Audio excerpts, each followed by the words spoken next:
আমাদের সংস্কৃতি, আমাদের সংস্কার সর্বদা থাকবে আমাদের সাথে। ভারতের মহান গ্রন্থ আর কাব্যের সম্পূর্ণ সংকলন। সাবস্ক্রাইব করুন তিলক। আপন ধর্মবিরুদ্ধ কাজকে লুকোবার চেষ্টা করছিস। আমি ধর্মবিরুদ্ধ কোনো কাজ করিনি। কি ধর্ম, কি অধর্ম, এর ব্যাখ্যা দেশ আর কাল অনুসারে সবার আলাদা আলাদা হয়। না, সত্য একটাই।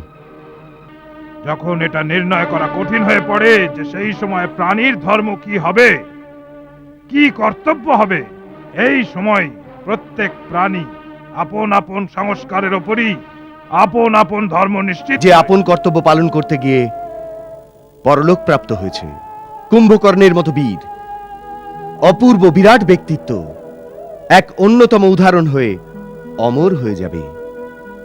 না অতীতে না ভবিষ্যতে কুম্ভকর্ণের মতো কোন কুম্ভকর্ণ যেমন জন্মায়নি, তেমনি কুম্ভকর্ণের পরেও পৃথিবীতে কোনো কুম্ভকর্ণ জন্মাবে না।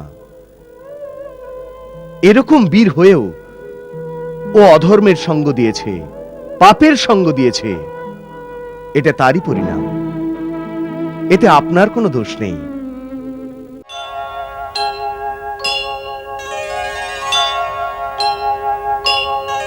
গুপ্তস্থান আপনাকে দেখাবো, যেখান থেকে আক্রমণ করতে আপনার সুবিধা হয়।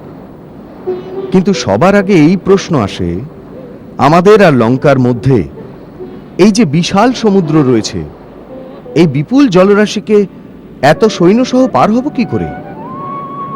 আপনাদের কাছে তো আকাশপথে আসা যাওয়ার বিদ্যে রয়েছে, কিন্তু আমাদের সেনারা এই বিশাল সমুদ্র পার হবে কি করে? আপনি কি ওদের এমন কোনো বিদ্যা শেখাতে পারেন? না হলে এমন কোনো পথ বলতে পারেন যার দ্বারা সব সেনা নিয়ে আমি এই সমুদ্র পার হতে পারি? প্রভু, এইসব আসরিক বিদ্যা যা রাক্ষস জাতির কাছে খুব সহজ, কিন্তু মানব আর বানরের জন্য এই সাধনা সহজ নয়, কারণ এই শক্তি সার্বিক নয়। আপনার কথার অর্থ হলো সৈন্যরা সমুদ্র পেরোতেই পারবে না? দাদা, আমার তো মনে হয় এখানে বেশ ঘন বন রয়েছে। সেনাদের দ্বারা কাঠ কেটে শত শত নৌকো বানানো যেতে পারে। তাতে বসে আমাদের সেনা ওই পারে পৌঁছে যাবে। ভাই লক্ষণ, সুরক্ষার দৃষ্টি দিয়ে এর বিচার করুন। নৌকো লঙ্কা অবধি পৌঁছতেই রাক্ষসেরা আপন উপলযন্ত্র দিয়ে আমাদের উপর বড় বড় পাথর ফেলবে, আমাদের ডুবিয়ে দেবে। আপনার সেনাদের তটভূমিতে নামতেই দেবে না। আপনি তো সব কথার খণ্ডন করছেন, কোনো উপায় তো বলুন।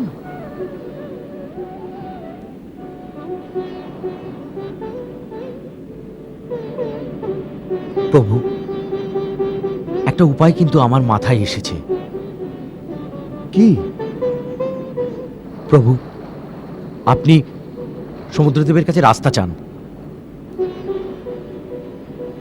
সমুদ্রের কাছে রাস্তা চাইব?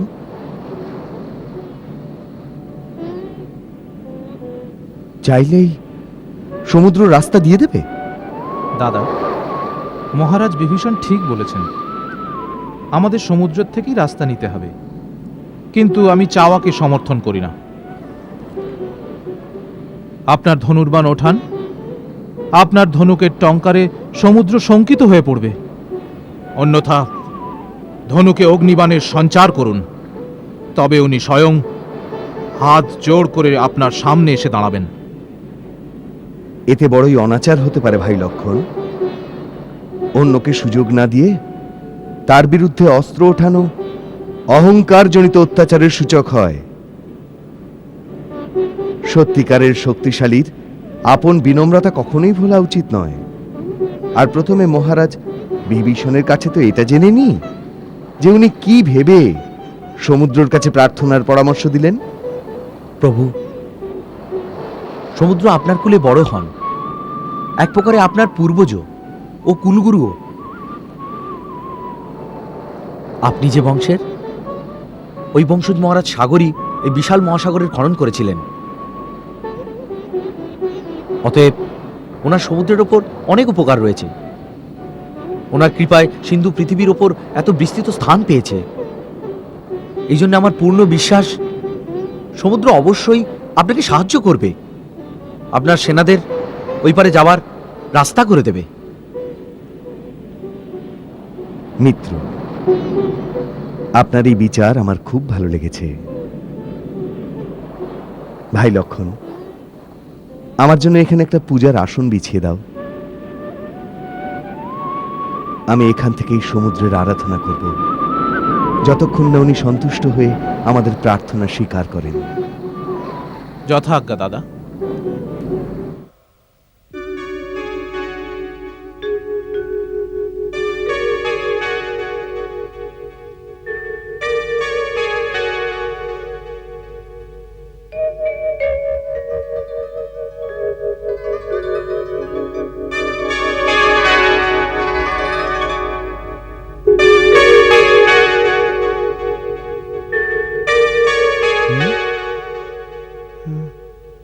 এটা কি? এই আলোক ছটা কিসের? মেঘ ছাড়া বিদ্যুৎ কি করে চমকাচ্ছে, তাও আবার দক্ষিণ দিক থেকে? এটা অবশ্যই কোনো রহস্য আছে। যদি আজ্ঞা দেন তাহলে এই রহস্যের ব্যাখ্যা করি কৃপাসিন্ধু। এই মায়াবী স্থান সম্পর্কে আপনার অধিক আর বেশি কে জানে লঙ্কেশ? বাস্তব কথা এই যে এই ঝলকানি পূর্ণিমারও নয়, আর না এটা কোনো বিদ্যুতের। তাহলে ওটা কি? ত্রিকুট পর্বতের শিখরে লঙ্কেশ্বর রাবণের বিলাস ভবন রয়েছে। তারই খোলা প্রাঙ্গণে রাবণ সঙ্গীত নৃত্যের সভা বসিয়ে আমোদ প্রমোদে মগ্ন রয়েছেন। ওখানে বসে থাকা রানী মন্দোদরী কানের কর্ণফুল প্রতিফলিত হয়ে চন্দ্রমার চমকের মতো ভ্রম উৎপন্ন করছে, তথা মহারাজ দশাননের মুকুট সিংহাসনের ছায়াছত্রের থেকে বিদ্যুতের আভার আভাস দিচ্ছে। আশ্চর্য! শত্রু আপন দলবলের সঙ্গে বিশাল সাগর পেরিয়ে লঙ্কার সীমা পর্যন্ত এসে পৌঁছেছে। যে কোনো সময় লঙ্কার ওপর আক্রমণ হতে পারে। মাথার ওপর যুদ্ধের মেঘ গর্জাচ্ছে, আর লঙ্কার লোকেরা অলস ও নিশ্চিন্ত হয়ে আমোদ প্রমোদে মগ্ন রয়েছে। পরম আশ্চর্য!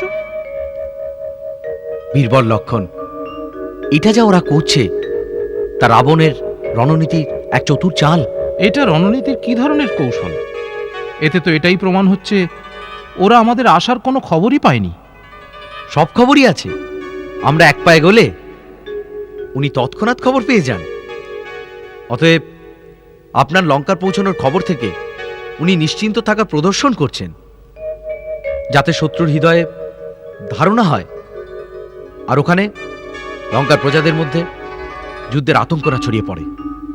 এই জন্য আপন আচরণে এমন প্রদর্শন করছেন যে নর ও বানরের মতো শত্রুর কোনো মাহাত্ম্যই নেই ওনার কাছে। ওনার চরিত্রে এই প্রকার ঘটনার কোনো প্রভাবই পড়েনি। এই প্রদর্শনের এটাই অর্থ, প্রভু। তবু আমাদের ওনাকে সাবধান করে দেওয়া উচিত। সুরবীরের নিয়ম শত্রুকে সাবধান করে তারপরে আঘাত হানা। লক্ষণ, আজ্ঞে। আমার ধনুর্বাণ নিয়ে এসো। যথা আজ্ঞা দাদা।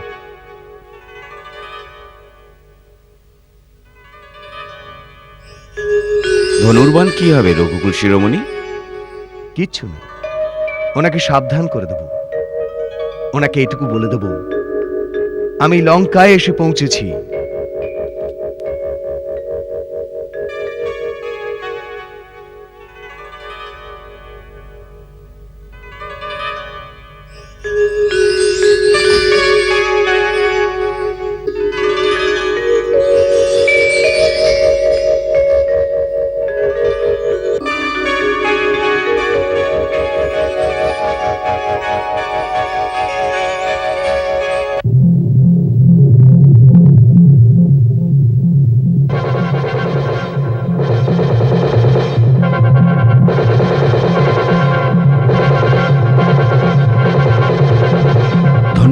ধন্য প্রভু আপনি।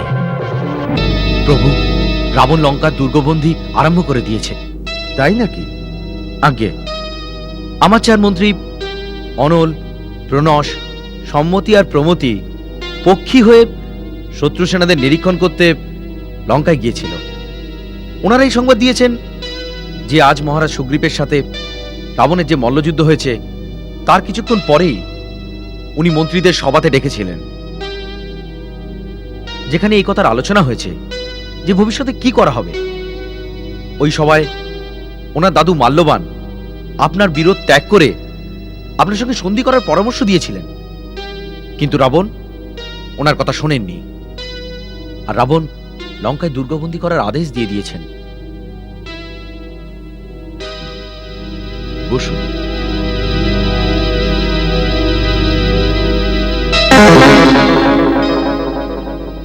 উনি কি ভাবছেন? উনি প্রথমে আক্রমণ করবেন নাকি আমাদের আক্রমণের প্রতীক্ষা করবেন? উনি যে ব্যূহ রচনা করেছেন তাতে মনে হয় উনি ভাবছেন প্রথমে আপনি আক্রমণ করুন, যাতে আপনার শক্তি আর সংগঠনের ধারণা করা যায়।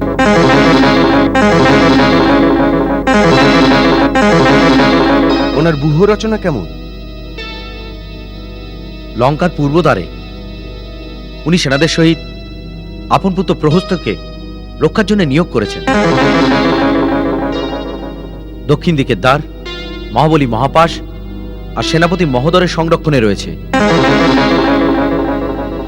আর বিশেষ খবর এই যে উনি আপন মহাবলী পুত্র ইন্দ্রজিৎকে পশ্চিম দ্বারের ভার অর্পণ করেছেন,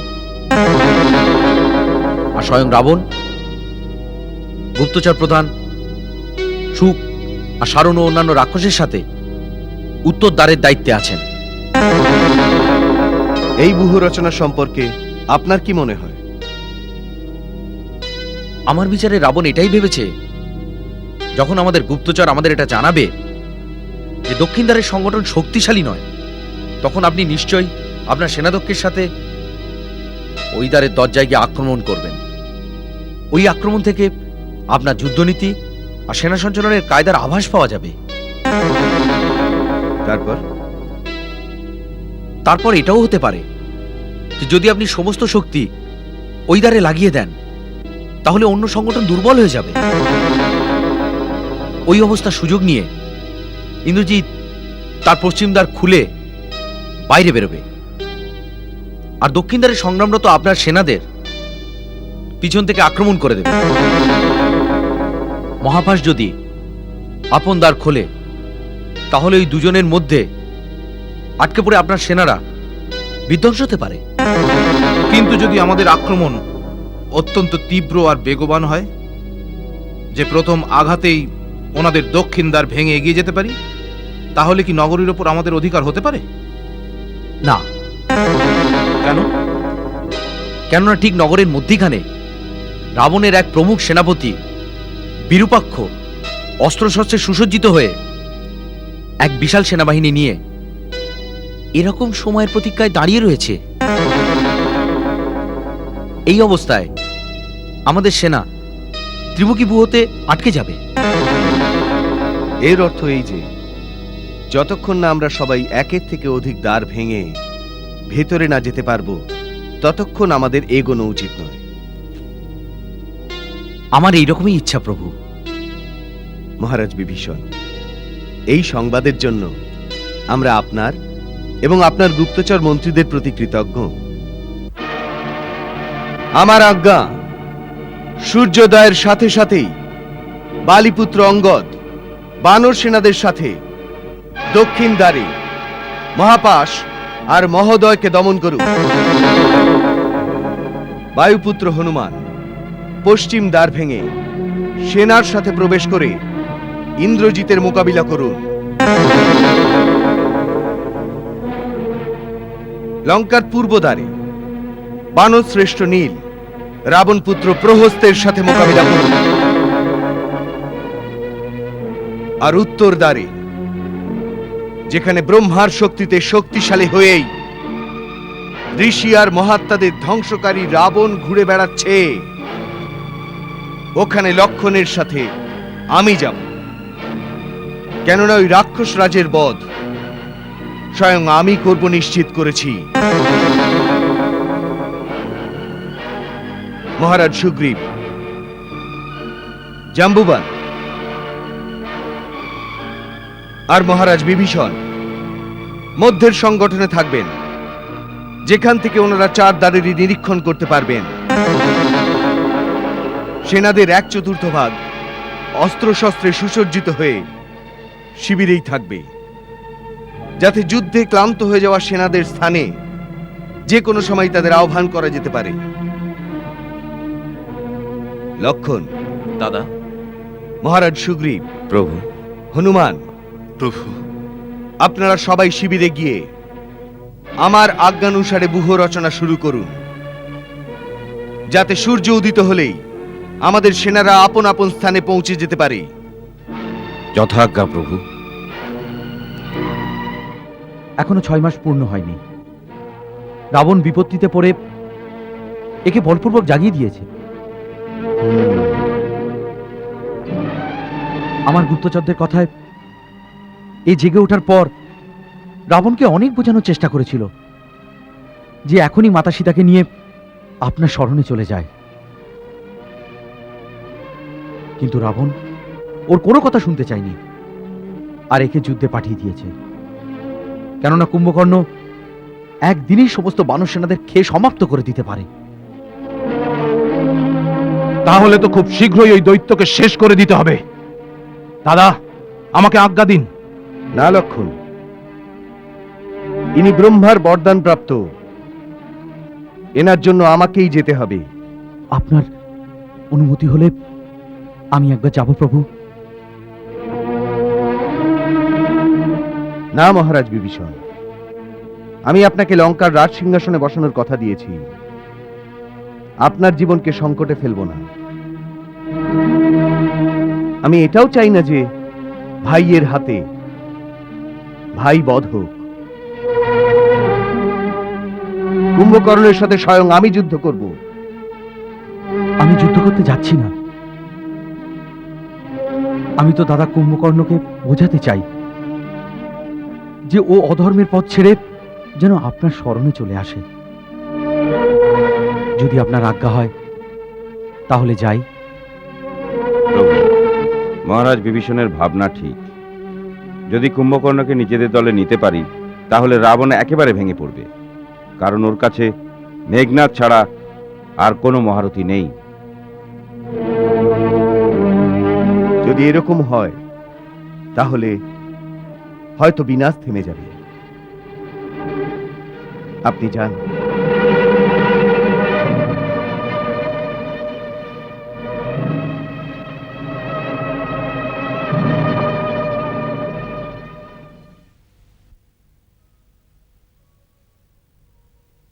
ধর্মজ্ঞ বিভীষণ চান নিজের ভাইকে বোঝাতে, যে কুম্ভকর্ণ মহাজ্ঞানী হয়তো বা মেনেও নেবে।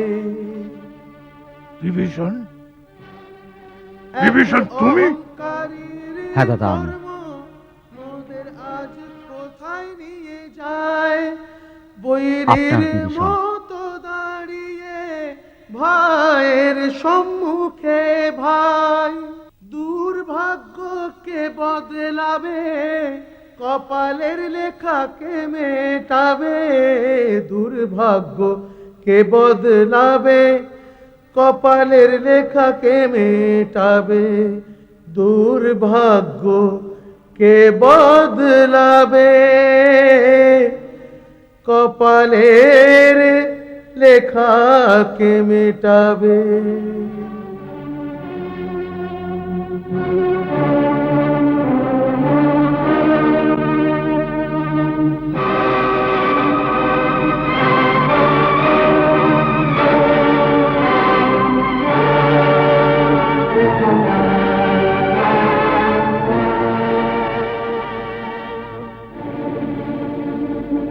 তোকে কি আশীর্বাদ দেব? চিরজীবী হওয়ার বরদান তো তোকে ব্রহ্মা স্বয়ং দিয়ে দিয়েছেন। আমাকে এই বরদিন দাদা, আমি যেন সর্বদা ধর্ম আর নীতির পথে চলি, আমি যেন অধর্মের পথে না যাই। এই বরদানও তুই ব্রহ্মার থেকে পেয়ে গেছিস। এখন মনে হচ্ছে যে তুই এই কথার মধ্য দিয়ে আপন ধর্মবিরুদ্ধ কাজকে লুকোবার চেষ্টা করছিস। আমি ধর্মবিরুদ্ধ কোনো কাজ করিনি। কি ধর্ম, কি অধর্ম, এর ব্যাখ্যা দেশ আর কাল অনুসারে সবার আলাদা আলাদা হয়। না, সত্য একটাই, তা যে কোনো স্থানে যে কোনো কালে একই হয়। সত্যই সাক্ষাৎ ধর্ম, তাই এর ব্যাখ্যাও একই হয়। আপন পাণ্ডিত্য দিয়ে আমাকে ভোলানোর চেষ্টা করো না বিভীষণ। তুমি ভালোভাবেই জানো যে জীবনে অনেকবার এরকম সময় আসে যাকে ধর্ম সংকটের সময় বলে। যখন এটা নির্ণয় করা কঠিন হয়ে পড়ে যে সেই সময় প্রাণীর ধর্ম কি হবে, কি কর্তব্য হবে, এই সময় প্রত্যেক প্রাণী আপন আপন সংস্কারের ওপরই আপন আপন ধর্ম নিশ্চিত করে। যেমন তুমি আপন ভাই, আপন কুল, আপন দেশকে ত্যাগ করাই নিজের ধর্ম ভেবেছ, আর আমি ভাই, কুল, দেশের জন্য নিজের প্রাণ সম্পন্ন করে দেওয়াই নিজের ধর্ম মনে করেছি। আমি আপন ভাইকে ত্যাগ করিনি। আমাকে আমার ভাই পূর্ণ সভা থেকে অপমান করে, আঘাত করে বিতাড়িত করেছে। আমি ওনার এবং ওনার কুলের হিতের কথাই বোঝাচ্ছিলাম, যে অন্যের সম্পদ হরণ করা কখনোই উচিত নয়।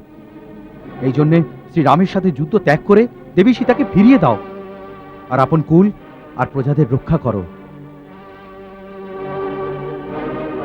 আমি ওনাকে অধর্মের পথ থেকে সরে আসতে বলেছিলাম, কিন্তু কামের বশে ওনার অধর্মই তখন প্রিয় হয়ে উঠেছিল। এতে আমার কি দোষ?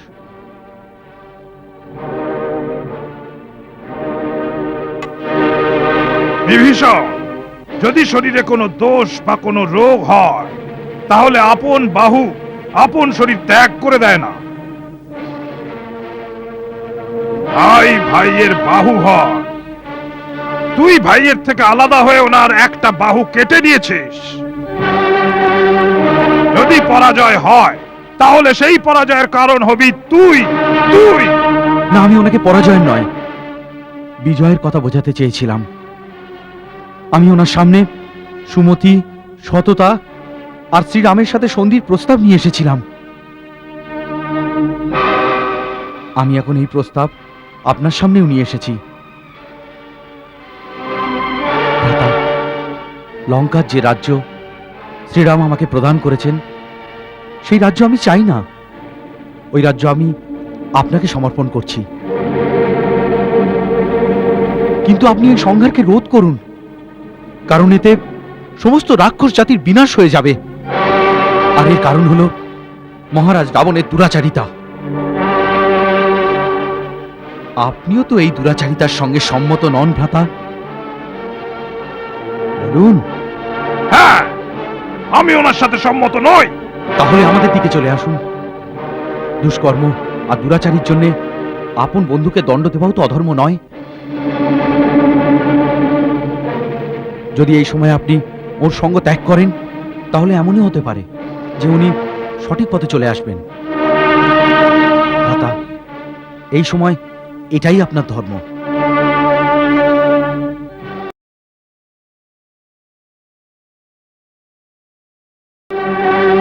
আরে বিভীষণ, যাকে তুই ধর্ম বলছিস, এর থেকে বড় অধর্ম আর কিছু হতে পারে না। হ্যাঁ? আগামী দিনের উত্তরাধিকারীরা তোকে যত বড়ই ধর্মাত্মা আর রাম ভক্ত মানুক না কেন, কিন্তু আপন দেশ, আপন কুল আর আপন ঘরের সাথে বিশ্বাসঘাতকতা করার জন্য কখনো সম্মানের দৃষ্টি দিয়ে দেখা হবে না তোকে। আরে যার সাথে মিত্রতা করেছিস, তার আচরণ থেকে কিছু শিক্ষা নিতে পারতিস। ভাইয়ের জন্য ভরতের ত্যাগ তুই দেখিসনি? ভাইয়ের জন্য লক্ষণের সেবা আর সমর্পণ থেকে যদি শিক্ষা নিতিস, তাহলে তুই চরিত্রের ওপর এরকম কলঙ্ক লাগাতিস না বিভীষণ।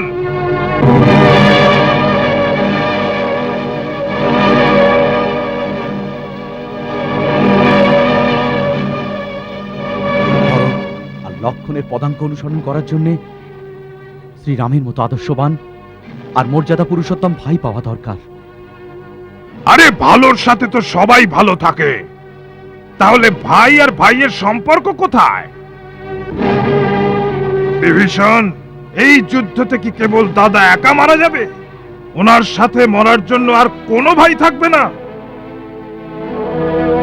আরে দৃশ্য তো সেটাই হবে, যেখানে রাবণের মৃত শরীর থাকবে, ওনার চারিদিকে ওনার ভাই আর ওনার পুত্রদের মৃত শরীর ওনার শোভা বর্ধন করবে, যা দেখে দেবতারাও মস্তক নত করে দেবেন। যাও বিভীষণ, আপন স্বামী রামকে সাবধান করে দাও।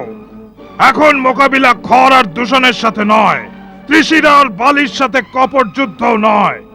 আজ সম্মুখীন হতে হবে অজয় পর্বতের সমান অভেদ্য স্বয়ং কুম্ভকর্ণের সাথে, যার হুঙ্কারে বিধাতা ব্রহ্মাও থর থর করে কেঁপে উঠেছিলেন। কুম্ভকর্ণ ইস্পাত সম বজ্রের মতো, যার সাথে ধাক্কা লেগে ওনার বানের ফলা বিপরীতমুখী হয়ে ওনাকেই প্রহার করবে। তীর, তলোয়ার, গদা সব ভেঙে চূর্ণ বিচূর্ণ হয়ে যাবে।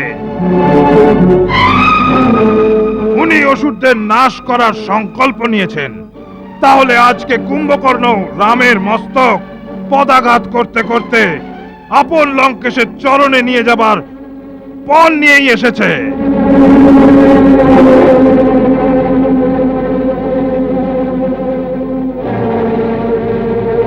যা যা আমার ভাই, তুই অস্ত্রহীন হয়ে আমার সামনে আর দাঁড়িয়ে থাকিস না। আমি আমার কর্তব্য ভুলে গেছি, আমি এখন আর নিজের মধ্যে নেই। এখন মৃত্যু আমার মাথার উপর তাণ্ডব নৃত্য করছে, মরা আর মারা ছাড়া আর কিছু আমার মনে আসছে না। যা, চলে যা, না হলে তোর স্বামীর পক্ষে থেকে তুই যুদ্ধ কর। আপন রাজা আপন ভাইয়ের পক্ষে থেকে আমি যুদ্ধ করব। এই সময় এটাই আমাদের ধর্ম, এটাই আমার কর্তব্য, এটাই আমার লক্ষ্য। যা যা আমার ভাই, আমার মিত্র, আমার শত্রু, যা।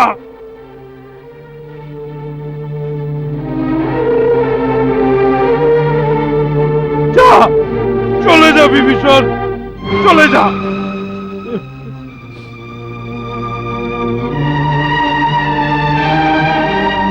যা, চলে যা বিভীষণ, চলে যা।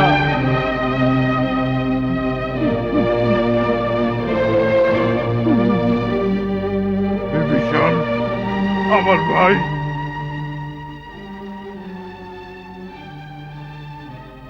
যদি আমাদের সবার মৃত্যু নির্ধারিত থাকে, তাহলে বিশ্রমা বংশের বিনাশের পরে আমাদের সবার ক্রিয়াকর্ম শাস্ত্র মতে করে আপন কর্তব্য পালন করিস, কারণ তুই একলাই বাঁচবি। ভাইয়ের থেকে বিচ্ছেদ ঘটে ভাইয়ের, এর থেকে বড় আঘাত না হয়। নিজ ধর্মে প্রাণ বিসর্জন দেয়, এ কম সৌভাগ্যের কথা নয়। রণেতে তো ভবিষ্যৎ অনিশ্চিত যে, জীবন মরণ নিজ হাতে নয়। কোন তীরেতে কার নাম লেখা, এ কথা কারো জ্ঞাত নয়।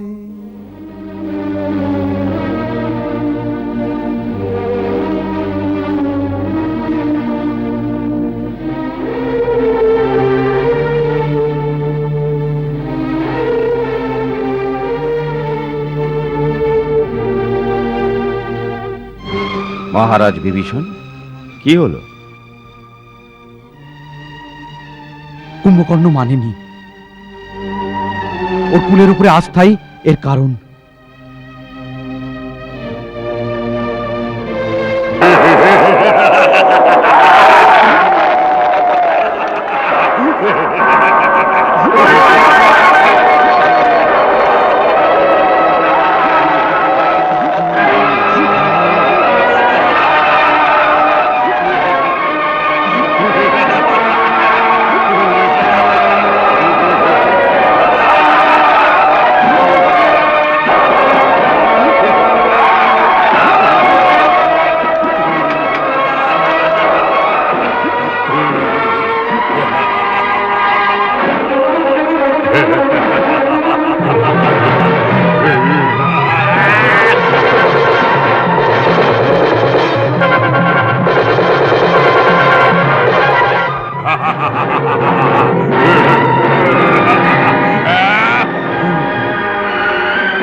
জয় শ্রীরাম, জয় শ্রীরাম।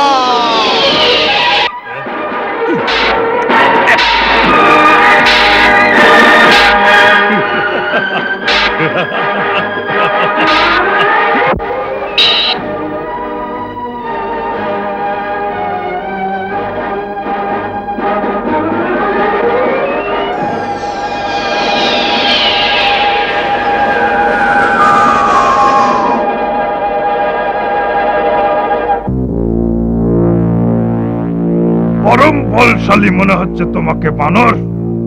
কে তুমি? রাজা সুগ্রীব, না ওনার পুত্র, নাকি সে যে আমাদের লঙ্কা নগরীতে আগুন লাগিয়ে দিয়েছিল? এই তিনজনের মধ্যে কে তুমি? আমার হাতে মরার আগে নিজের আর নিজের পিতার নাম বলে যাও। আমার পিতার নাম শুনলে এই অহংকারে উত্থিত হওয়া মস্তক লজ্জায় নত হয়ে যাবে। যে মহারাজ বালি তোমার বড় ভাই মহাপরাক্রমশালী রাবণকে অনেকদিন তার লেজে বেঁধে রেখেছিলেন, আমি সেই মহাবলীর পুত্র অঙ্গদ। সেই অঙ্গদ যার আপন পিতার হত্যাকারীদের সেবা কার্য করতে লজ্জা লাগে না? আপন পিতার নাম তুমি খুব উঁচু করেছ। যতদিন বাঁচবে সংসার তোমার নিন্দা করবে। আমি তোমাকে মেরে আজ সেই নিন্দা থেকে মুক্ত করে দেব।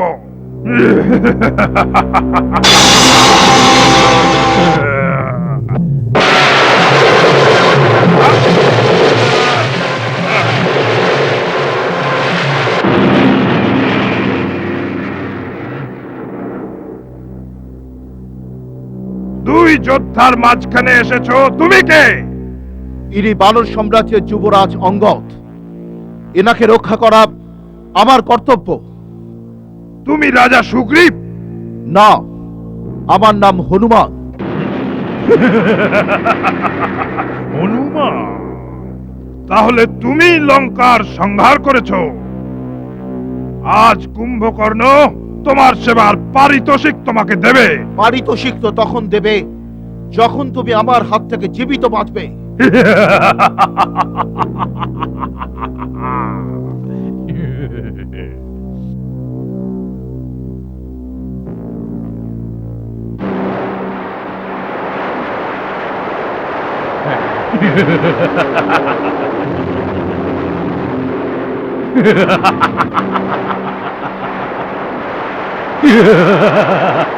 কুম্ভকর্ণ, আজ এই পর্বতের নিচে তোমার সমাধি ঘটবে।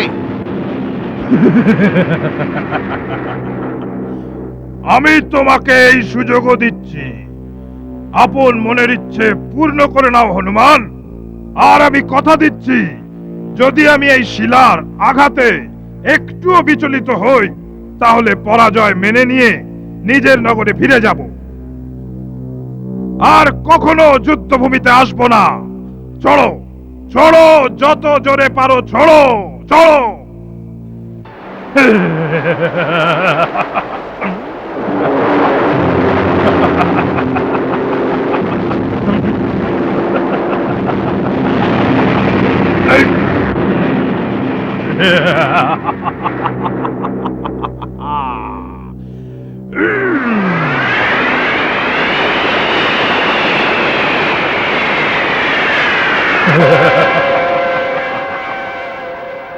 আমি তোমার সাহসের প্রশংসা করছি, এই জন্য তোমাকে জীবিত ছেড়ে দিচ্ছি।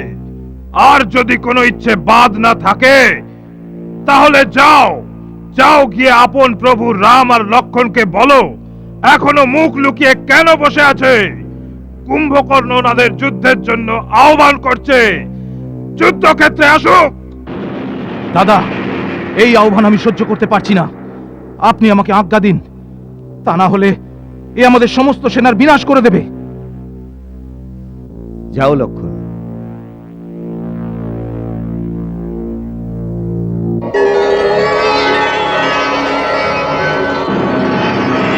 এই বেচারীদের উপর কেন শক্তি দেখাচ্ছ? এসো লক্ষণের সামনে এসো।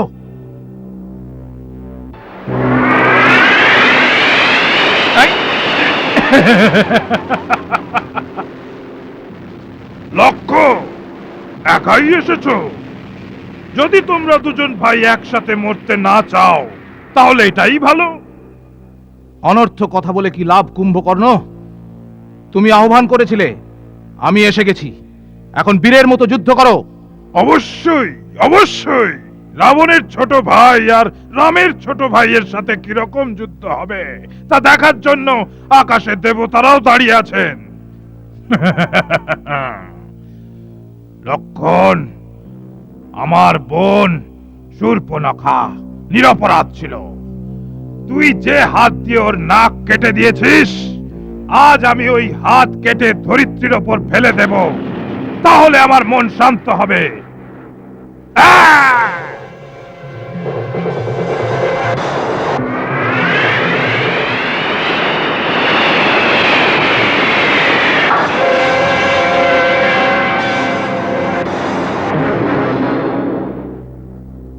এই অস্ত্রকে কেবল শিবই ভাঙতে পারত, আজকে তুমি ভেঙেছো। আমি তোমার প্রশংসা করছি, কিন্তু এখন এই অস্ত্রকে ভাঙতে পারবে না।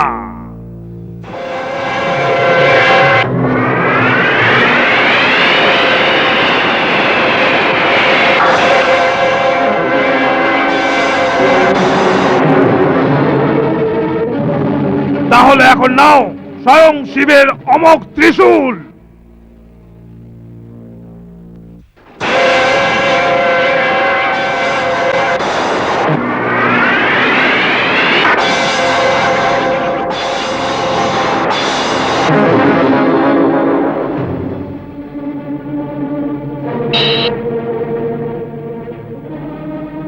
কে তুমি? আমি বানররাজ সুগ্রীব, তোর জম। ভালো হয়েছে, তুমি আমার হাতে এসে গেছো। হ্যাঁ?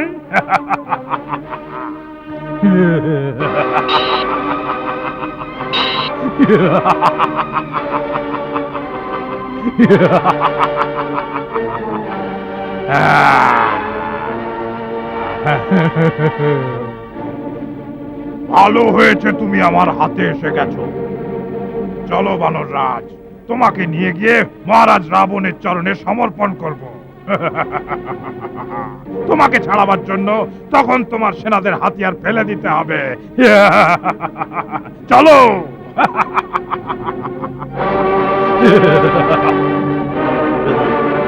কুম্ভকর্ণ যদি মহারাজ সুগ্রীবকে লঙ্কায় নিয়ে যায়, তাহলে সমস্ত বানর সেনা আপন রাজা ছাড়া হতাশ হয়ে পড়বে।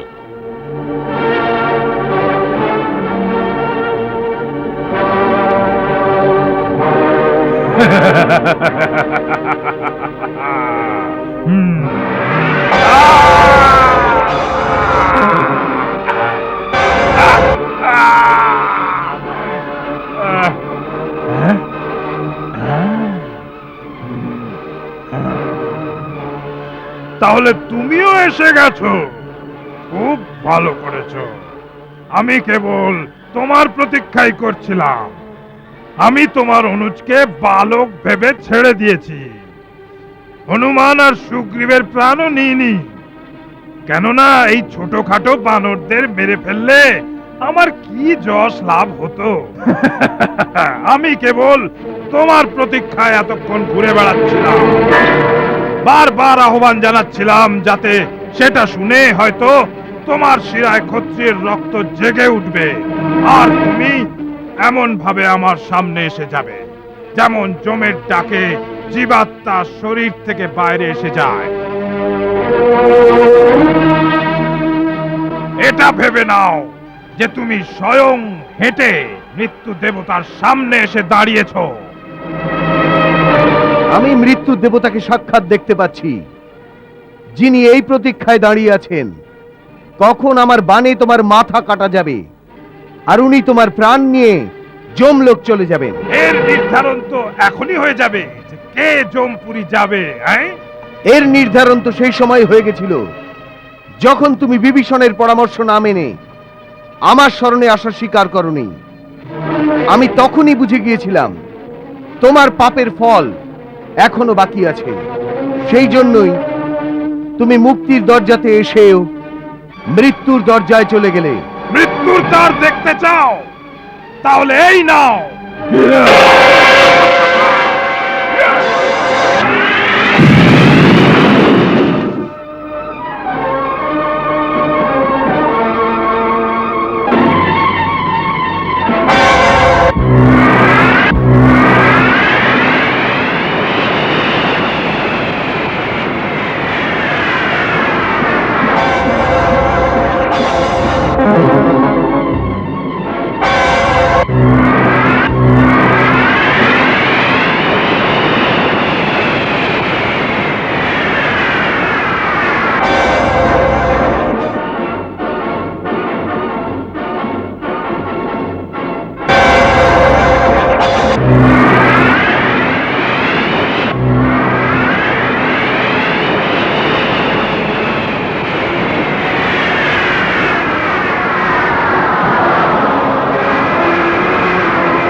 হাতে নিয়ে দিব্যবান সীতাপতি বাম ভুজ বিদীর্ণ করে দিলেন।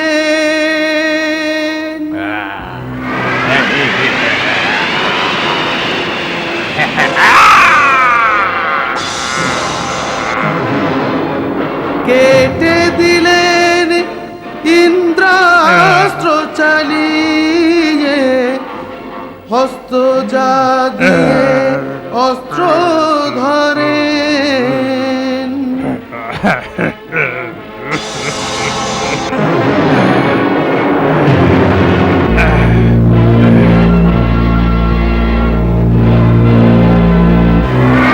শির সমুদ্রতে গিয়ে পড়ে জগদীশ্বর যে ব্রহ্মাস্ত্র মারেন।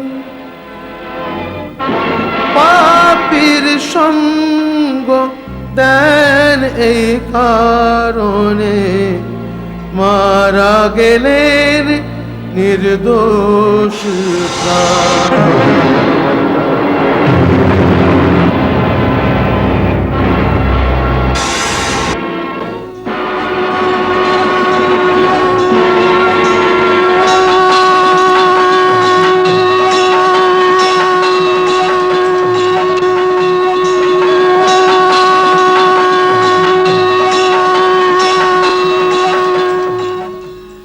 রাম সমর্থক রামজন,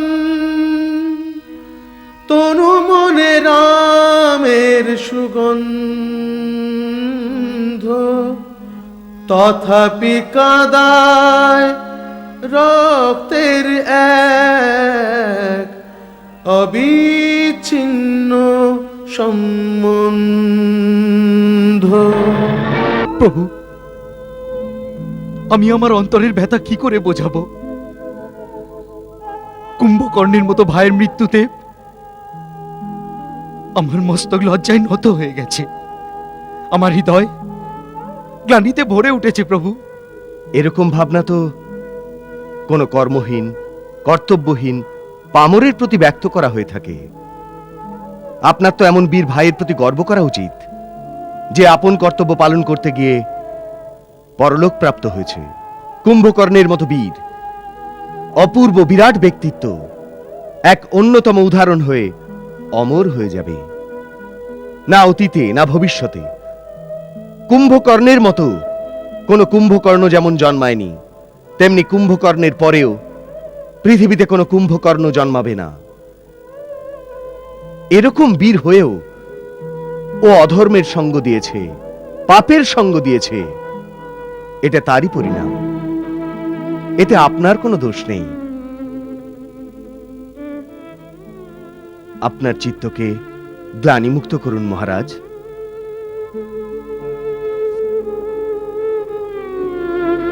কোথায় রাম, কোথায় লক্ষণ? অতিকায় কীট পতঙ্গ সমান এই তুচ্ছ মর্কটদের মেরে আপন অস্ত্র কলুষিত করতে আসেনি।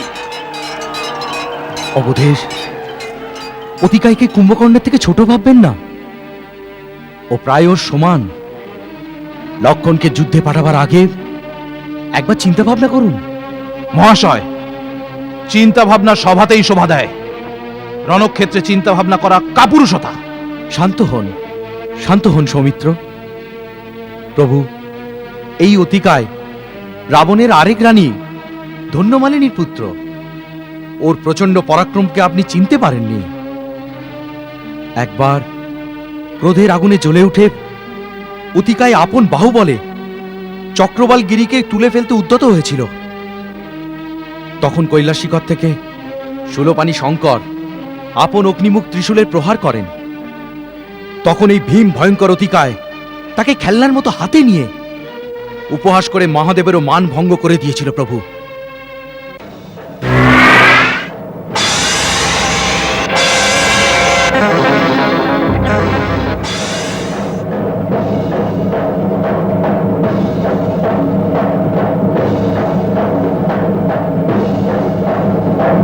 তারপরও শিবের থেকে ধনুর্বিদ্যার সমস্ত পদ্ধতি শিখে নিয়েছে।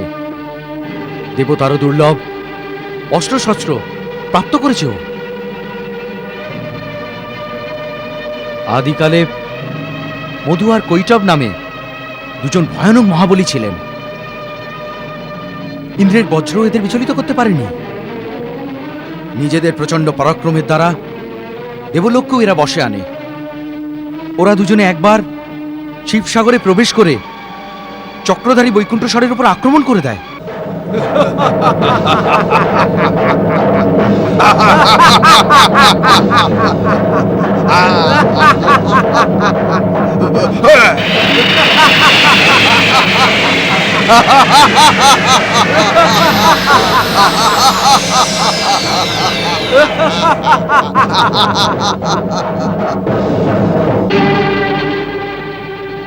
বিষ্ণু সুদর্শন চক্র চালান, কিন্তু সুদর্শন তাদের লেশমাত্র ক্ষতি করতে পারেনি। অভূতপূর্ব যুদ্ধ হয়েছিল। কথায় আছে যে অত্যাধিক শক্তিশালী বুদ্ধিহীন হয়।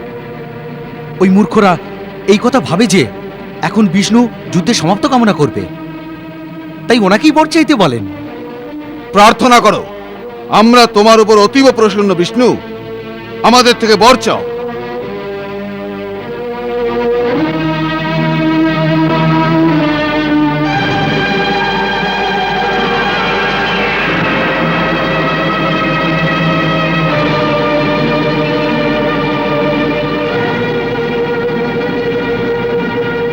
মধু, কৈটব, সৃষ্টির কল্যাণের জন্য আমি তোমাদের কাছে তোমাদের মৃত্যুর উপায় জানতে চাইছি। আপন মরণের উপায় বলে দিয়ে নিজেদের বরদান পূরণ করো। বেশ বললেন মায়াবতী, আমাদেরকে আমাদেরই মায়াজালের ফাঁদে ফেলে আমাদের মানভঙ্গ করে দিলেন। যেমন বীরের নিশানা ব্যর্থ হতে পারে না, তেমনি বীরের বচনও মিথ্যে হতে পারে না।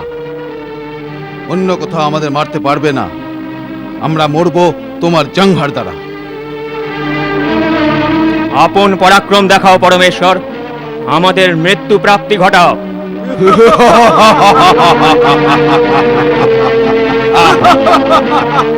অগম অগোচর বৈকুণ্ঠেশ্বর বিষ্ণু এইরকম লীলা রচনা করেন।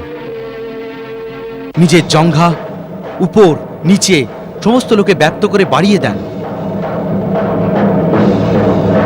মধু কৈটব সেই জঙ্ঘায় আটকে পড়ে।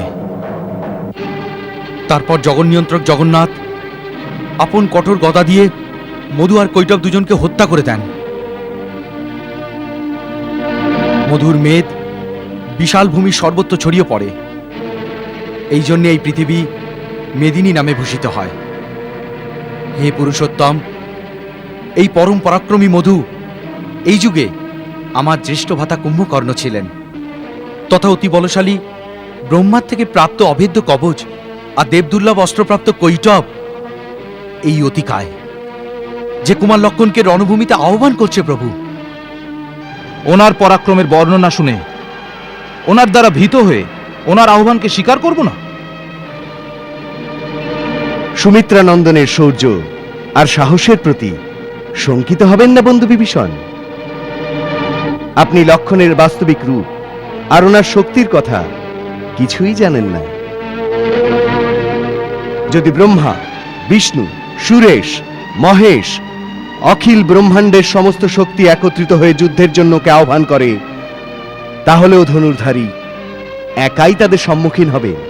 ক্ষমা করুন প্রভু, আমি লক্ষণকে ভয়ভীত করার জন্য এই বৃত্তান্ত শোনাইনি। কেবল ওই আততায়ী অতিকায়ের বলাবলের অনুমান করে ওনার সম্মুখীন হবার উদ্দেশ্যে ওনার শক্তির পরিচয় আপনাকে দিয়েছি। তবে এই প্রার্থনা অবশ্যই করব, বীর কুমারকে কিন্তু একা পাঠাবেন না। না বিভীষণ, উনি লক্ষণকে একাই যুদ্ধে ডেকেছেন। কিন্তু কিন্তু অতিকায় নিজের সাথে আপন মহাবলী ভাই ত্রিশিরা, নরান্তক, দেবান্তক, সেনাপতি অকম্পন আর মহাপাশের মতো মহারথী মহাভট্টদের সঙ্গে এনেছেন। ও সমস্ত ভূমণ্ডলের রাক্ষস শক্তিদের সঞ্চয় করে নিয়ে আসুক না কেন, দাদা আমাকে আশীর্বাদ করে রণভূমিতে যাবার আদেশ দিন।